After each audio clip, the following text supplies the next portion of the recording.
जी, show का नाम है ब्रेकिंग बैरियर्स और शो की होस्ट मैं हूँ, आपकी होस्ट आलिया। आप सबको अपने प्रोग्राम में वेलकम करती हूँ और आज बहुत ज़बरदस्त प्रोग्राम होने जा रहा है क्योंकि बहुत दिनों के बाद हमारे प्रोग्राम में तशरीफ़ लेकर आ रहे हैं संजय दीक्षित जी, जो कि इंडिया के एक रिनाउंड व्लॉगर हैं, अपने प्रोग्राम्स करते हैं, अब तो मिलियंस में इनके सब्सक्राइबर हैं, ऑथर हैं।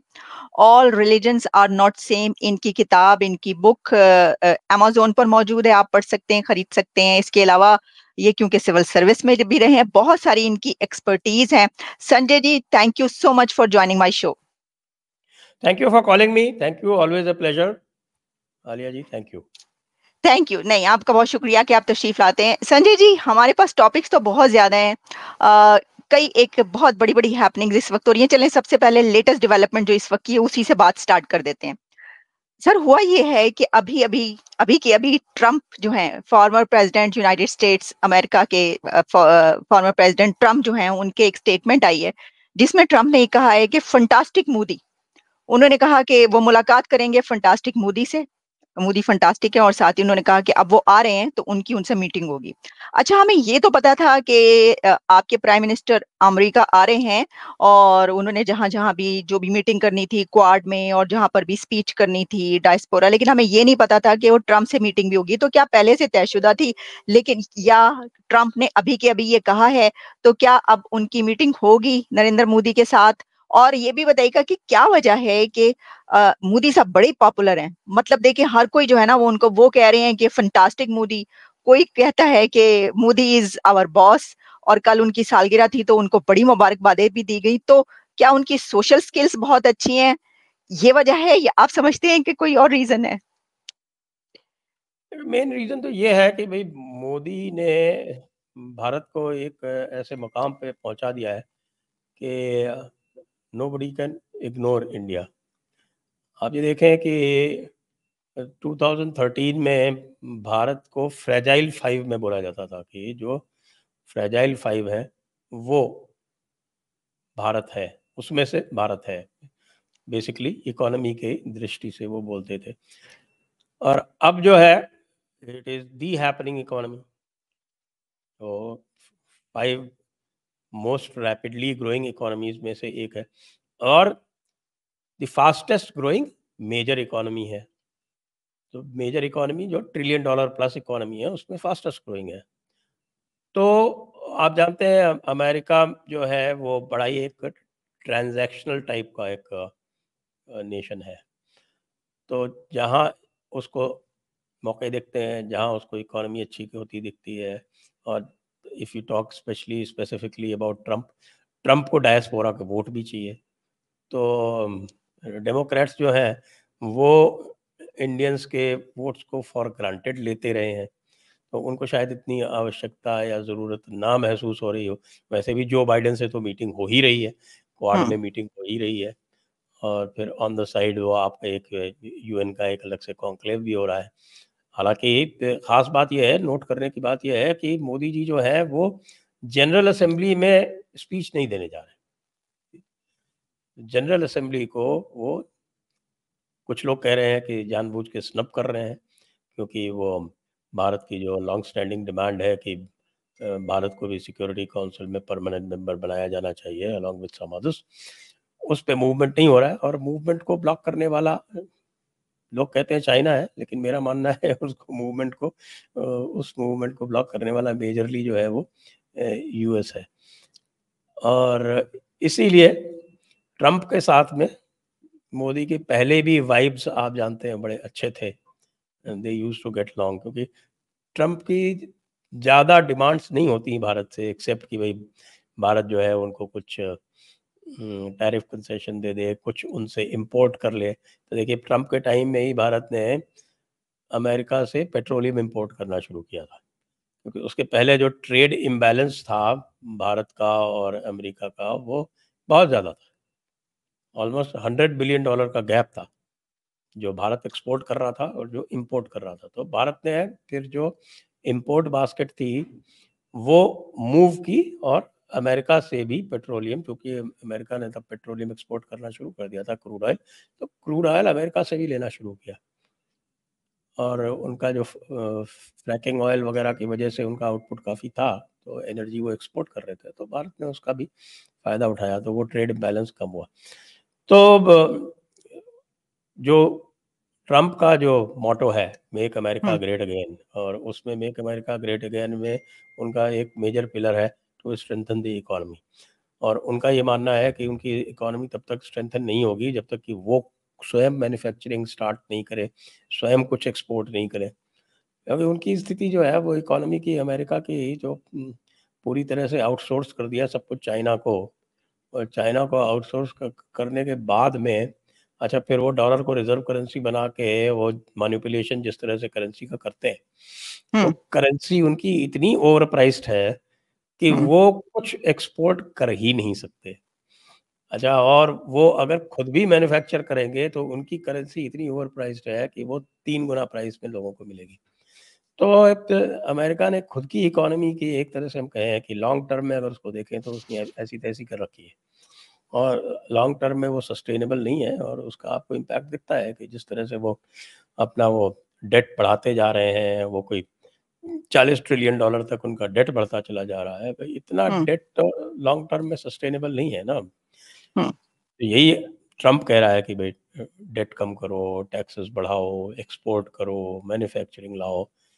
तो बेसिकली उसका ये मानना है कि आप जो है वो अपने पैरों पे खड़े हो, और डेमोक्रेट्स जो हैं वो ये मानते हैं कि नहीं, आप सब कुछ बाहर से करो, यहाँ कुछ भी मत करो, करेंसी अपनी आप रखो, और चीप लेबर इंपोर्ट करो, इल्लीगल इमिग्रेंट्स ला के, और वो पूरा उन्होंने अपनी सोसाइटी की ऐसी तैसी कर ली है। तो जो फंडामेंटली देखा जाए तो जो वैल्यूज़ हैं ट्रम्प की, वो भी मोदी जी की वैल्यूज़ से मेल खाती है। तो ये भी एक कारण है, इलेक्शन भी एक कारण है, दोनों में एक सॉर्ट ठीक है। ऑफ जी, तो संजय जी उनको क्या आपको लगता वेवलेंथ है कि मिलती है, ये भी एक कारण है। क्या आपको लगता है कि मोदी साहब के ट्रम्प साहब से मुलाकात करने की वजह से जो ट्रम्प हैं, उनको उनके वोट में फ़र्क पड़ेगा? क्योंकि ज़ाहिर है कि जो मोदी को मानने वाले हैं अमेरिका में, वो फिर उनको वोट देंगे।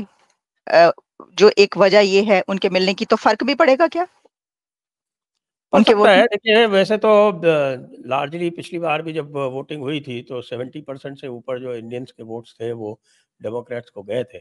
हुँ, जबकि आपको याद हो कि टेक्सास में, ह्यूस्टन में एक बड़ी हाउडी मोदी करके एक बड़ी एक कॉन्फ्रेंस हुई थी, बड़ी एक रैली हुई थी, उसमें ट्रम्प भी गए थे, और अच्छा, उसमें मोदी ने खुद कहा था अब की बार ट्रम्प सरकार।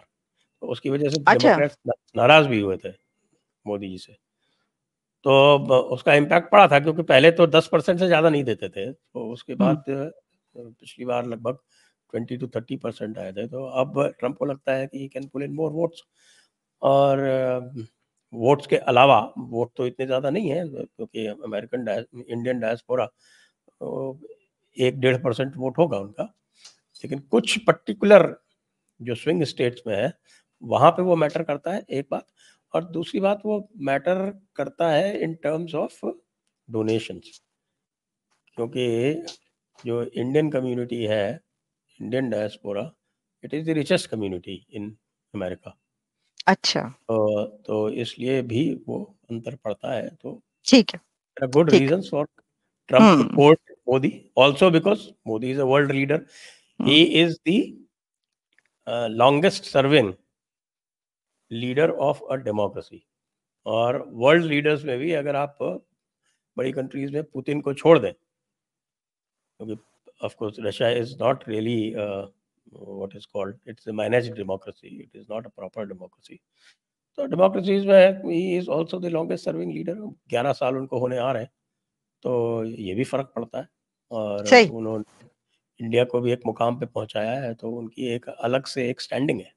स्टैंडिंग है, नो, अनडाउटेडली, एग्जैक्टली सही कह रहे हैं। हमें हमें जो नजर आता है इस एरा में, हमें नजर आता है हर कोई उनको जो है मानता है, रिस्पेक्ट देता है, और एक ऐसे स्टेटस उनको हासिल हो चुका है कि अब तो ये बात की जाती है कि दुनिया के जो बड़े कॉन्फ्लिक्ट्स हैं उनको मीडिएट करवाने में भी कोई कर सकता है तो वो नरेंद्र मोदी है। अच्छा, जरा थोड़ा सा जरा इससे बाहर निकलें जब हम, तो वो तो खैर अब आएंगे तो हम देखेंगे क्या कुछ होता है, फिर हम उसके ऊपर प्रोग्राम करेंगे।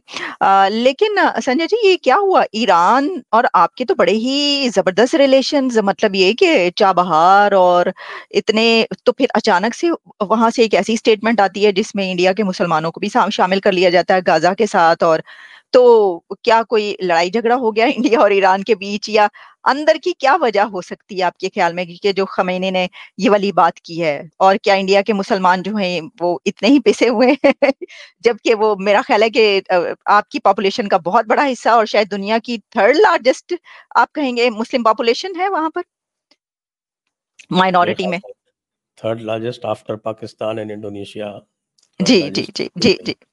एक ज़माने में लार्जेस्ट हुआ करती थी, but hmm. Pakistan of course has galloped ahead, क्योंकि आप पाकिस्तान ने इसी पे ग्रोथ रेट जो है सबसे अधिक इसी के ऊपर ध्यान दिया है, तो पाकिस्तान मुसलमानों पे मेरे ख्याल से इंडोनेशिया को भी पीछे छोड़ दिया है, तो पाकिस्तान हाँ। Has the okay. Largest number. तो इसलिए वो उस ग्रोथ रेट में तो हम कह सकते हैं कंग्रेचुलेशंस पाकिस्तान।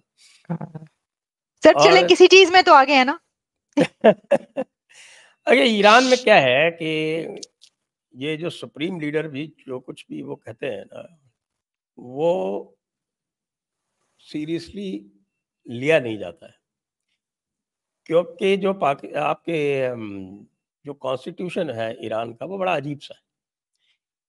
क्योंकि कॉन्स्टिट्यूशन में, जो ईरान का कॉन्स्टिट्यूशन है उसमें there is suppose to be an elected government, लेकिन इलेक्टेड गवर्नमेंट के ऊपर भी उनकी वो सुप्रीम काउंसिल बैठी हुई है, और सुप्रीम काउंसिल में वो मुल्ले बैठे हुए हैं, और मुल्लों ने इस्लामिक रिपब्लिक बना के पूरी दुनिया की ऐसी तैसी कर रखी है।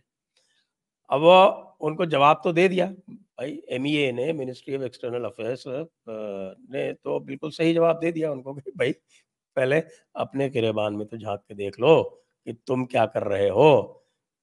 तुम तो लड़कियों को भी फ्री नहीं छोड़ते, तुम्हारी मुसलमान लड़कियों तक के ऊपर तुमने इतनी पाबंदियां लगा रखी हैं, और तुम बात कर रहे हो भारत की, और यहाँ पर तो इतने पिसे हुए हैं कि रोज दंगे करते हैं। भाई दंगे करने में भारत में Muslim community is number one, without a doubt. हम तो एक पेज चलाते हैं, एक हम स्टैटिस्टिक्स चलाते हैं कि भाई कि लोग कहते हैं ना कि साहब की लिंचिंग हो गई, ये हो गया, वो हो गया, तो आई रन अ कंपैरेटिव, और वो ये बताता है कि एक पॉपुलेशन जो 15% से कम है, वो इतने 2014 से लेके आज तक कोई 600 मेजर क्राइम कर चुकी है, 600 से ज़्यादा, 640, that was the last count. तो वो तो घुट्टी में पिलाया जाता है ना, आप तो जानती हैं कि वो घुट्टी में पिलाया जाता है कि भई नहीं सर, मैं तो बिल्कुल नहीं जानती, मुझे नहीं पता। का काफ़िर को जहन्नुम जाना है, तो वो अपने वो जन्नती ख़्वाब में ही इतना ज़्यादा जो है वो सुप्रीमेसिज़्म का इतना वो आ जाता है कि हर जगह लड़ते घूमते हैं कि भई ये दूसरा जो है वो सेकंड लेवल का है। अब ईरान की क्या बात करें भई, ईरान में तो शरीयत लागू है ना, तो शरीयत में तो मुसलमान के अलावा बाकी सारे ज़िम्मी हैं, सेकंड क्लास सिटिज़न्स हैं। तो जो दूसरों को by faith second class citizen मानता हो, वो भारत को क्या कहेगा? भारत में तो सनातन संस्कृति है, जहाँ पे तो ये कहते हैं कि भई गीता में तो ये कहा हुआ है कि I inhere equally in all beings, animate और इनएनिमेट। तो वहाँ तो इक्वालिटी जो है वो नेक्स्ट लेवल की बात करता है। तो हमारी तो जो कल्चर है, जो संस्कृति है, वो दूसरी तरह की है। और इन्होंने सबने जो है वो ख़ास तौर से जो सबकॉन्टिनेंट के जो इस्लामी आलिम उलमा हैं, वो तो आजकल आपको पता है सऊदी अरब से भी आगे, पाकिस्तान के मुल्ला मौलानाओं ने तो एमबीएस को भी काफ़िर करार कर दिया है आजकल, हमने सुना है। तो ऐसे ही ये ऐसे तो ही। जो रिलीजियस ज़ेलेट्री है, अब आप बताइए, वो कह रहे हैं कि साहब कि यहाँ इनको ये नहीं पता है मैंने लिखा भी था इसके ऊपर कि भाई ऐसा करो खमेनी साहब वैसे तो official statement it is a very hard hitting statement which is unusual against Iran, और वो इसीलिए है कि सबको पता है कि ये खमेनी जो है वो बुढ़ा सठिया गया है, और बेसिकली हम खमेनी से डील नहीं करते, हम डील करते हैं जो इलेक्टेड गवर्नमेंट है उससे, और इलेक्टेड गवर्नमेंट की प्रॉपर जो है वो उसके लिए जो दुनियावी मामले हैं वो दीनी मामलों से ज़्यादा इम्पोर्टेंट है। तो ये जो आप जो sorry, I just miss the point, क्या बोल रहा था मैं? जी, तो आपने ये कहा कि आप तो ख़मीनी से तो डील नहीं करते ना, तो उन्होंने ख़ुमैनी को गवर्नमेंट ने बताया नहीं कि भाई चाबहार चल रहा है, आप क्या आपने बंद करवाने हैं ये वाले एग्रीमेंट्स?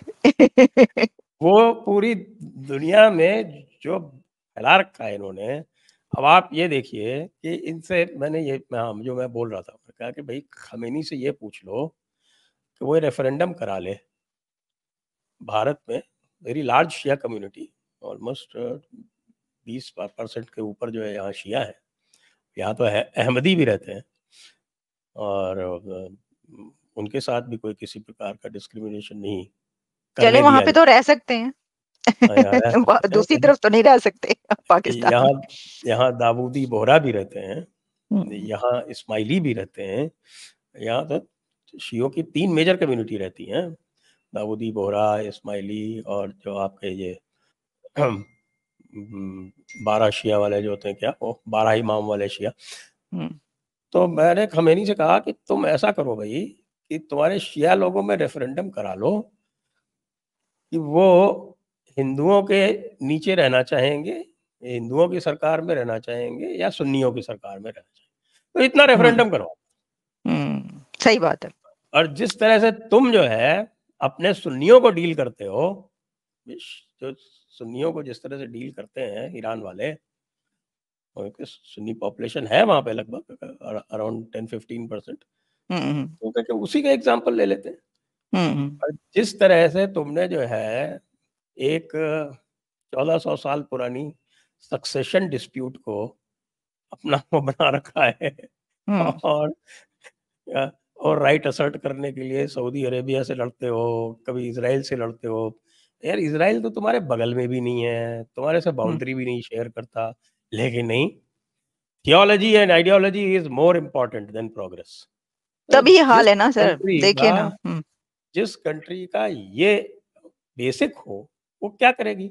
हम सब हुँ, जानते हैं कि अगर आप इस सुप्रीम काउंसिल को हटा के वहाँ पे फ्री और फेयर इलेक्शन करा दो, तो ये खमैनी को 2% भी वोट ना मिले। वहाँ की पब्लिक जो है वो इनसे इतनी आजिज़ आ चुकी है, सही और कह रहे ये हैं। हमको कई सारे जो हैं वो जो आते हैं रिसर्च, उसमें दिख रहा है। ठीक। अच्छा संजय जी ठीक है।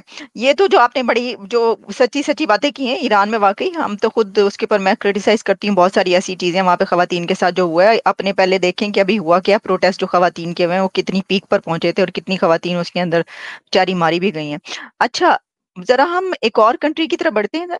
ये जो चाइना है सर, चाइना के साथ तो कमाल ही हो गया। इंडिया और चाइना का जो डिस्प्यूट है वो ख़त्म हो गया, यानी सॉर्ट आउट हो गया सब कुछ और ये क्या जादू किया है वहाँ पर आपके अजीत दोवल और डॉक्टर जयशंकर साहब ने कि उनको मना लिया है या वो पहले के माने हुए थे, वो डर गए हैं, ये मेल्टडाउन है चाइना का। आप इसको कैसे देखते हैं कि ये इतनी बड़ी एक डेवलपमेंट, अच्छी डेवलपमेंट है, यानी रीजन में पीस आना अच्छी बात है, तो कैसे हुआ ये? अ, देखिए अभी I would say the last word on this is yet to come out, हुँ, लेकिन ये तो हमें पता है कि चाइना जो है जी। वो इस समय काफ़ी परेशानी में है, और वो हर तरह से परेशानी में है क्योंकि शी जिनपिंग ने चारों तरफ पंगे ले लिए। हुँ, हुँ, अब if you open to many fronts तो फिर क्या होगा? आपने उधर ताइवान पे फ्रंट खोल लिया, आपने उधर ऊपर साउथ चाइना सी में फ्रंट खोल लिया, फिर ऊपर आपने सी ऑफ जापान में फ्रंट खोल लिया, फिर आपने रशिया से भी पंगे शुरू कर दिए, और उनका जो उसूरी रिवर का जो डिस्प्यूट था उसमें उन्होंने अपने नए-नए नक्शे निकाल दिए। इंडिया से भी पंगे ले लिए, तो अब आप सबसे अगर पंगा ले लोगे और उसके बाद फिर आप अपनी इकोनॉमी जो है वो भी नहीं आप रख पाओगे, क्योंकि जो जंग शाओपिंग का जो एक एक उनका जो टेम्पलेट था, ये जो उनका जो प्लान था कि पहले आप जो है वो अपने आप को इकोनॉमिकली इतना स्ट्रेंथन कर लें जिससे कि कोई आपको जो है वो आगे आंख नहीं दिखा पाए। तो वो चल रहा था और उसके लिए उन्होंने एक ओलिगार्की इस टाइप का सिस्टम बना रखा था। और there was a house of elders, वो तय करता था, वो हर 10 साल में ये कहा था कि भी 10 साल से ऊपर टेन्योर नहीं होगी। अब ये शी जिनपिंग आया, इसने सब कुछ जो है वो बिल्कुल वापस क्लॉक रिवर्स करके वो माओ की लाइन पे चलने लगा। अब जब माओ की लाइन पे चलेगा तो फिर वो माओ वाली स्थिति होगी। और जो थोड़ी बहुत जो ओपननेस थी इकोनॉमी में वो सब खत्म होने लगी। जो आपके जो बड़े बिजनेसमैन थे उनके ऊपर जो है वो रिस्ट्रिक्शंस आने लगे। इकोनॉमी जो है वो जो भी इकोनॉमी में एक हम कहें कि एक डायनामिज्म था वो ख़त्म कर दिया। तो now they are down, their economy is down, military is down, हुँ। पंगे करते हैं भारत से लद्दाख में। उनकी हालत ये है कि उनकी जो मिलिट्री है वो उसके आधी से ज़्यादा उनके कॉन्स्क्रिप्ट्स हैं। वो कॉन्स्क्रिप्ट्स जो हैं वो 2 साल के लिए आते हैं, उनमें जज़्बा नहीं है। मैं तो कई बार कह चुका हूँ पब्लिकली, मतलब अपने चैनल पे कह रखा हूँ कि भई अगर सोल्जर टू सोल्जर अगर बात करें तो Pakistani soldier is much better than Chinese soldier. Pakistan की प्रॉब्लम इसके ऑफिसर्स हैं, मिलिट्री ऑफिसर्स हैं। पाकिस्तान की प्रॉब्लम उसकी सोल्जर्स नहीं है, क्योंकि the military leadership of Pakistan is so poor, क्योंकि उनके कंसर्न ही और हैं। उ उनको क्या बोलते हैं वो फौजी एंटरप्राइजेज़ चलानी है, उनको ब्रेड भी बनानी है, चिकन भी बनाना है और क्या बोलते हैं वो अंडे भी पैदा कर रहे हैं, वो सारे काम उनको करने हैं। तो चाइनीज़ उस थिएटर में बहुत मुश्किल महसूस कर रहे हैं। उनको ये पता चल गया है कि उस ऑल्टीट्यूड पे वो आपके 3500 प्लस ऑल्टीट्यूड पे वो भारत को कुछ भी नहीं कर सकते। क्योंकि हमारा तो देखिए ऑलमोस्ट फ्रॉम 1980s जब से सियाचिन पे तैनाती शुरू हुई है, तो there is a well drilled capacity जो डेवलप हो गई है, और जिसमें तो जिस हाइट पे चाइनीज़ को साँस नहीं आती, चाइनीज़ जो है वो लेके घूमते हैं अपना वो क्या बोलते हैं उसको ऑक्सीजन मास्क। अ, ऑक्सीजन मास्क लेके घूमते हैं साथ में। और ऑक्सीजन टैंक साथ में रखते हैं छोटा-सा, तब पेट्रोलिंग अच्छा, करने जाते हैं। उनके अच्छा। तो उनकी हालत बहुत ख़राब है। उनको पता है कि भई वो मैच नहीं कर सकते हैं। अच्छा, भारत के जो आप कन्वेंशनल वेपनरी में भी इंडिया कोई कम नहीं है, बाकी कोई एडवांस वेपनरी में भी इंडिया कम नहीं है। तो दे हैव रियलाइज्ड फाइनली कि भैया इंडिया को हरा तो पाएँगे नहीं। अच्छा, माउंटेन्स में एक भी चीज़ है कि आपको जो ट्रेडिशनल जो कन्वेंशनल जो विज़डम है मिलिट्री की, आर्मी की, वो ये कहती है कि माउंटेन्स में यदि आप अटैकिंग आर्मी है तो उस अटैकिंग आर्मी को 1:9 की सुपीरियॉरिटी चाहिए। जो अच्छा। 1:9 की सुपीरियॉरिटी चाहिए, और 1:9 की सुपीरियॉरिटी के साथ में जो स्टॉक ऑफ सोल्जर्स है वो भी हुँ। वेल ट्रेन्ड, वेल ड्रिल्ड और हार्डी होना चाहिए। वो चाइना के पास है नहीं। ना वो नंबर्स हैं, ना वो क्वालिटी है। Quality of soldiers on the Indian side is far better. Indians patrolling वो ऑक्सीजन टैंक के साथ थोड़ी करते हैं। वो तो सही। आराम से घूमते हैं। वो हाँ, तो वहाँ हाँ, क्रिकेट सर। और वॉलीबॉल खेलते हैं। वो ज़ाहिर है सर जहाँ पे जब हम हमारा चाइनीज़ हाँ, जब सोल्जर हम जो है वो कंपैरिज़न करते हैं ना इंडिया, पाकिस्तान और चाइना के साथ, इंडिया और पाकिस्तान के तो वो गबरू जवान होते हैं ना, वो तो इस टाइप के यानी इस खित्ते के, और चाइनीज़ जो है वो बिल्कुल एक अलग उनका वो होता है। तो ज़ाहिर है कि वो एक और कोई भी मुकाबला फैक्टर नहीं। है, हाँ। एक सोशल फैक्टर भी है। एक हम्म। सोशल फैक्टर वो है कि उनके पास अब फैमिलीज के पास में अपने यंगस्टर्स पेयर करने का अब कैपेसिटी नहीं है, क्योंकि उन्होंने कर दिया था वो वन चाइल्ड फैमिली वाला सिस्टम। तो अच्छा। फैमिली का जिसका वन चाइल्ड है वो they are not hmm. To spare that one child, इसीलिए उन्होंने हम्म। कॉन्स्क्रिप्ट वाला सिस्टम रखा है। कॉन्स्क्रिप्ट मतलब 2 साल में एक आइए 2 साल काम कीजिए वापस जाइए। तो लोग इसलिए कर लेते हैं क्योंकि 2 साल अगर आते हैं यहाँ पे तो उनको आगे यूनिवर्सिटीज में और सब में जो है वो प्रेफरेंस मिल जाता है। ठीक। चाइना में जो है वो पुरानी सोवियत यूनियन जो कम्युनिस्ट सिस्टम था उस तरह का सिस्टम नहीं है कि from the cradle to the grave the state takes care of you. ऐसा नहीं है वहाँ पे। It is basically authoritarian capitalism. वहाँ पे हर चीज़ के लिए आपको पे करना है।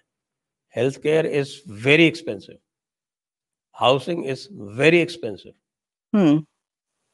तो आप single child plus everything is so expensive, और आपको you have to get ahead of others in competition, there is very heavy competition. तो इन सब ठीक। चीज़ों को देखते हैं military is not a priority. India Pakistan में तो आज आप जब भर्ती खोलते हैं तो हर एक पोस्ट के लिए, हर एक सिपाही के जगह के लिए आपके पास 10-10, 15-15 लोग होते हैं ऐसे आज ही। भी। ऐसे ऐसे ही। वहां तो जबरदस्ती लाना पड़ता है। हम्म। तो चाइना को ये जब समझ में आ रहा है कि भाई मिलिट्रीली हरा नहीं सकते, हम्म। इकोनॉमिकली डाउन जा रहे हैं, लगातार लगातार डाउन जा रहे हैं, क्योंकि अमेरिका भी नहीं अब चाहता कि भाई वो आगे बढ़े। उनके बहुत सारा जो है वो मैन्युफैक्चरिंग अब शिफ्ट हो रहा है। लोग चाइना प्लस वन की बात करने लगे। बहुत सारा उनका जो है वो इंडिया में शिफ्ट हुआ है। आप देखिए एप्पल की जो मेजर प्रोडक्शन है वो अब हम्म। इंडिया से हो रही है। हम्म। सैमसंग की मेजर प्रोडक्शन इंडिया से हो रही है। जो कार मेकर्स हैं वो सारे के सारे इंडिया से बना के एक्सपोर्ट कर रहे हैं। हम्म। तो India is the happening economy. India is growing at 8% plus. China ने, जो इंडिपेंडेंट लोग हैं वो कह रहे हैं कि China is not even growing at 1%। वो अपना जो है वो फर्जी आंकड़े निकालता है, उनके आंकड़ों की कोई रिलायबिलिटी नहीं है। तो ठीक। ऐसी सिचुएशन है, इफ चाइना थिंक्स कि भाई हम इंडिया से मेकअप कर लें, क्योंकि उधर यूएस जो है वो आजकल जब तक ये डेमोक्रेट्स हैं यूएस में तब तक they will keep muscle flexing. तो मैं यही कहता हूँ कि अल्टीमेटली जो यूएस ने ज़्यादा मसल फ्लेक्सिंग की सभी के साथ में, तो they are going to achieve the impossible. That impossible is an alliance between Russia, China and India. Okay. ठीक। अच्छा, ये हम एक और बड़ा दिलचस्प टॉपिक है, ये तो पूरे इसके ऊपर फिर से बात हो सकती है, लेकिन इसके ऊपर हम फिर बात करेंगे। अभी मैं एक और आपसे सवाल करना चाह रही हूँ। ये जो अलायंस और ये जो है ना, इसके ऊपर फिर आपसे नेक्स्ट प्रोग्राम हम रखेंगे, इसके ऊपर संजय जी आपके साथ मैं इसके ऊपर बात करूंगी। लेकिन अभी मैं ये जानना चाह रही हूँ कि पहले पता चला कि जी आपकी तरफ से एससीओ में जो है वो पाकिस्तान जा रहा है कोई, फिर अब पता चला कि नहीं कोई नहीं जा रहा।